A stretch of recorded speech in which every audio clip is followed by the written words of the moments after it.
Friends, welcome back to RPJP Vlogs. இன்னைக்கான வீடியோவில் வெளியில் கிறிஸ்பியாகவும் உள்ள சாஃப்டாகவும் இருக்க மாதிரி வெஜ் கோலா உருண்டை தான் வந்து செய்ய போகிறோம். ரொம்ப டேஸ்டியாகவும் இருக்கும், டிஃப்ரெண்ட்டாகவும் இருக்கும்.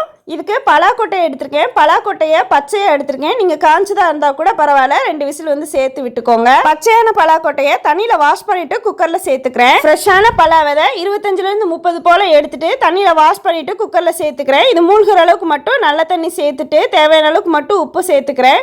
மூடி போட்டு மூடி 4லேருந்து 5 விசில் விட்டோம்னா நல்லா சாஃப்டாக வெந்து வந்துடும். காஞ்ச பலாக்கொட்டையாக இருந்துச்சுன்னா ஒரு 2 விசில் வந்து சேர்த்து விட்டுக்கோங்க. 5 விசில் விட்டு நேச்சுரலாக கூலானதுக்கப்புறமா விசிலை ஓப்பன் பண்ணிவிட்டு நல்லா ஆற வச்சிடலாம். இது தண்ணியை வந்து இன்னொரு பாத்திரத்தில் ஃபில்டர் பண்ணி வச்சிடலாம். அரைக்கும் போது தண்ணி தேவைப்படும், அதுக்கு வந்து யூஸ் பண்ணிக்கலாம். வேக வைக்கும் போது மூழ்கிற அளவுக்கு மட்டும் தண்ணி வச்சிங்கன்னா அதை அரைக்கிறதுக்கு சரியாக இருக்கும். இப்போ பலாக்கொட்டையை மட்டும் எடுத்துகிட்டு ஒரு பிளேட்டில் போட்டு கொஞ்சம் ஆறினதுக்கப்புறமா பொறுக்கிற சூடு வந்ததும் அந்த தோலெல்லாம் ரிமூவ் பண்ணிடலாம். ஒன்ஸ் இந்த ஸ்டேஜில் வெந்துருச்சான்னு செக் பண்ணிவிட்டு நல்லா ஆறினதுக்கப்புறமா இதை உரிச்சு எடுத்துக்கலாம். பலாக்கொட்டையில் மேல் தோலை மட்டும் உரிச்சு எடுத்தால் போதும். உள்ளே இருக்கிற இந்த ப்ரௌன் கலரையும் ஒரு சிலர் வந்து உரிச்சு எடுப்பாங்க. நீங்கள் உங்களுக்கு எப்படி விருப்பமோ அதே மாதிரி செஞ்சுக்கோங்க. பலாப்பழம் விற்கிற கடையில் பலா விதைகளும் தனியாகவே விற்பாங்க. நீங்கள் 1 படி 2 படின்னு அதையும் வாங்கி நம்ம இதே மாதிரி வந்து ட்ரை பண்ணி பார்க்கலாம். இதே மாதிரி ட்ரை பண்ணி கொடுத்து பாருங்க. திரும்ப திரும்ப வந்து இதே தான் வந்து கேட்பாங்க. அந்த அளவுக்கு டேஸ்டியாக இருக்கும். எல்லாத்தையும் உரிச்சு எடுத்துக்கலாம். இதே மாதிரி கொஞ்சம் கூட தண்ணி இல்லாத மிக்சி ஜாரில் ஒரு 1/4 கப் அளவுக்கு பொட்டுக்கடலையை நல்லா நைஸாக அரைச்சி பவுலில் வந்து வச்சுக்கலாம். நைஸாக அரைச்சிட்டு எடுத்துகிட்டு வந்தால் மட்டும் போதும். இதை சலிக்கணுன்ற அவசியம் இல்லை.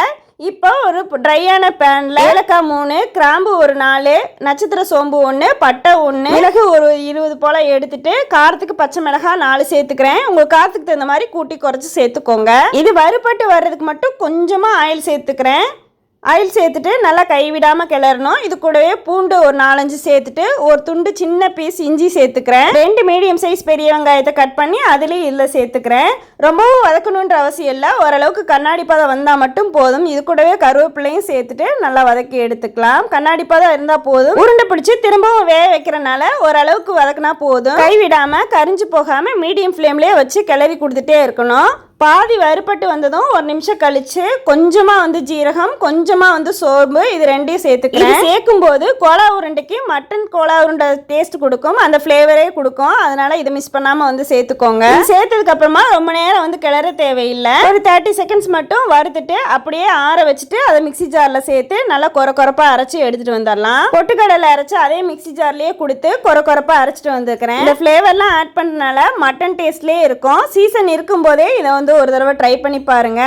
எல்லாத்தையும் சேர்த்துட்டு நல்லா ஆறினதுக்கு அப்புறமா இது கூடவே கல்லுப்பு சேர்த்துக்கிறேன். சேர்த்து அரைச்சிட்டோம் அப்படின்னா நல்லா நைஸாக வந்துடும். ஆல்ரெடி பலாக்கொட்டையிலையும் உப்பு சேர்த்துருக்கேன், அதனால பார்த்துட்டு சேர்த்துக்கோங்க. இது கூடவே உரிச்சு வச்சிருக்க பலாக்கொட்டையும் சேர்த்துட்டு நம்ம இந்த ஃபில்டர் பண்ணி வச்சிருக்க அந்த தண்ணியவே ஊற்றி கொஞ்சம் கொஞ்சமாக வந்து அரைச்சிக்கலாம். ரொம்பவும் வந்து நைஸாக அரைக்க தேவையில்லை. கொஞ்சம் கொரப்பாக இருந்தால் மட்டும் போதும். நிறைய தண்ணி ஊற்றிட்டிங்கன்னா அந்தளவுக்கு மாவு சேர்க்க மாதிரி வரும். அதனால் கொஞ்சமாக தண்ணி ஊற்றி அரைச்சிக்கோங்க. இந்த அளவுக்கு கொரப்பாக இருந்தால் மட்டும் போதும். இப்போ அரைச்சி வச்சுருக்க பொட்டுக்கடலை மாவை இதில் சேர்த்துட்டு நல்லா பிசைஞ்சு பாருங்கள். ரொம்ப கெட்டியாக இருந்துச்சுன்னா கரெக்டாக விட்டுருக்கலாம்.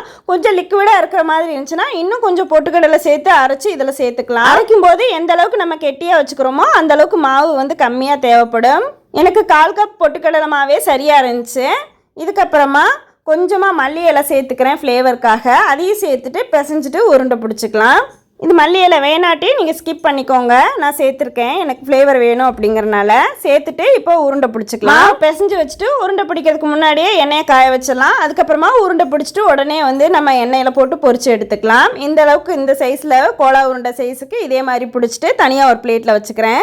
முன்னாடியே பிடிச்சி வச்சிட்டோம் அப்படின்னா எண்ணெயில் போட்டு எடுக்கிறதுக்கு ஈஸியாக இருக்கும். எல்லாமே ஒரே சரியாக வெந்து வந்துடும். உருண்டை பிடிக்கிறதுக்கு முன்னால் உப்பு காரம் செக் பண்ணிவிட்டு அதுக்கப்புறம் கூட பிடிச்சி வச்சுக்கோங்க. மிதமான சூட்டில் எண்ணெயை நல்லா காய வச்சுட்டு அதை கம்ப்ளீட்டாக சிம்மில் வச்சுட்டு அதுக்கப்புறமா தான் உருண்டையை போடணும். மீடியம் ஃப்ளேமில் இல்லாட்டி ஹை ஃப்ளேமில் வச்சு பொரிச்சிங்கன்னா மேல் மாவு வெந்து வந்துடும், உள்ளே வேகாது. அதனால் எண்ணெய் நல்லா காஞ்சதுக்கப்புறமா ஸ்லோ ஃப்ளேமில் வச்சுட்டு அதுக்கப்புறமா ஒரு உருண்டையாக போட்டுக்கோங்க. இது வெந்து வர்றதுக்கு 5 நிமிஷத்துக்கு மேலாகும். அப்போ தான் நல்லா வெந்து வரும்.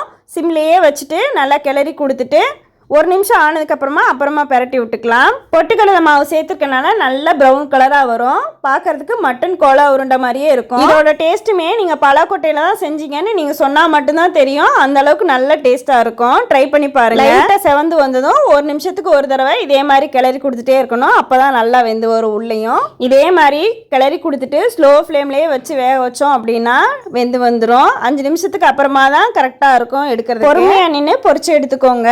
5 நிமிஷம் கழிச்சு நல்ல ப்ரௌன் கலர் ஆயிடுச்சு. இப்போ எடுத்துக்கலாம். ஹோட்டலில் சாப்பிட்ற அதே நான்வெஜ் டேஸ்ட்டில் வீட்லேயே வந்து தயாராகிடுச்சு. நம்ம சாப்பிட்டுட்டே வேஸ்ட்டுன்னு தூக்கி போடுற பலா விதையை இனிமேல் இதே மாதிரி யூஸ் பண்ணி பாருங்கள். திரும்ப வந்து இதே மாதிரி சாப்பிட தோணும். ரொம்பவே டேஸ்ட்டாக இருக்கும். பிளேட்டுக்கு எல்லாத்தையும் ட்ரான்ஸ்ஃபர் பண்ணதுக்கப்புறமா மறுபடியும் எண்ணெய் நல்லா காய வச்சதுக்கப்புறமா மறுபடியும் சிம்மில் வச்சு இதே மாதிரி பொரிச்சு எடுத்துக்கோங்க. அப்போ தான் வந்து கரெக்டாக இருக்கும். வெளியில் கிறிஸ்பியாக வரும், உள்ளே நல்லா சாஃப்டாக இருக்கும். பலாப்பழ சீசன் இருக்கும்போதே கண்டிப்பாக ஒரு தடவை ட்ரை பண்ணி பார்த்துட்டு எப்படி இருந்துச்சுன்னு சொல்லுங்க. எல்லா உருண்டைகளையும் அதே மாதிரி பொரிச்சு எடுத்துக்கிறேன். இது செஞ்சு கொடுக்கறதுக்கு ரொம்ப நேரமும் எடுக்காது, சீக்கிரமா செஞ்சு முடிச்சிடலாம். இதே மாதிரி இதே அளவுகளோட ட்ரை பண்ணி பாருங்க. கண்டிப்பா சூப்பரா வரும். ட்ரை பண்ணி பார்த்துட்டு எப்படி இருந்துச்சுன்னு எனக்கு கமெண்ட்ல சொல்லுங்க. சூடா வச்சு சாப்பிட்றதுக்கு ரொம்பவே டேஸ்டியா இருக்கும். வெளியில கிறிஸ்பியாவும் உள்ள சாஃப்டாவும் இருக்கும். எல்லாத்தையும் பொரிச்சு எடுத்ததுக்கு அப்புறமா ஒன்னு வந்து உடைச்சு காட்டுறேன் பாருங்க எவ்வளோ சாஃப்டா இருக்குன்னு. நான்வெஜ் கோலா உருண்டைக்கும் இதுக்கும் எந்த வித்தியாசமும் தெரியாது. கண்டிப்பாக வந்து ட்ரை பண்ணி பாருங்கள். வெளியில் கிறிஸ்பியாக இருக்கும், உள்ளே நல்லா சாஃப்டாக இருக்கும். பலா வித தோற்பு தன்மை அப்படிங்கிறனால ரொம்பவே ஹெல்த்தியானது. கண்டிப்பாக வந்து செஞ்சு கொடுத்து பாருங்கள். வீடியோ பிடிச்சிருந்துச்சுன்னா லைக் பண்ணுங்கள். உங்கள் ஃப்ரெண்ட்ஸ்க்கெலாம் வந்து ஷேர் பண்ணி விடுங்க, பயனுள்ளதாக இருக்கும். இன்னும் நம்ம சேனலை சப்ஸ்கிரைப் பண்ணலைன்னா சப்ஸ்கிரைப் பண்ணி வச்சுட்டு பக்கத்தில் இருக்க பெல் ஐக்கானை கிளிக் பண்ணி வச்சுக்கோங்க. அப்போ தான் நான் போடுற வீடியோ உடனுக்குடனே வரும். ஃபேஸ்புக், இன்ஸ்டாகிராம்லேயும் நம்ம சேனல் RPJP Vlogsஸை ஃபாலோ பண்ண மறக்காதீங்க. தேங்க்யூ ஃபார் வாட்சிங் திஸ் வீடியோ.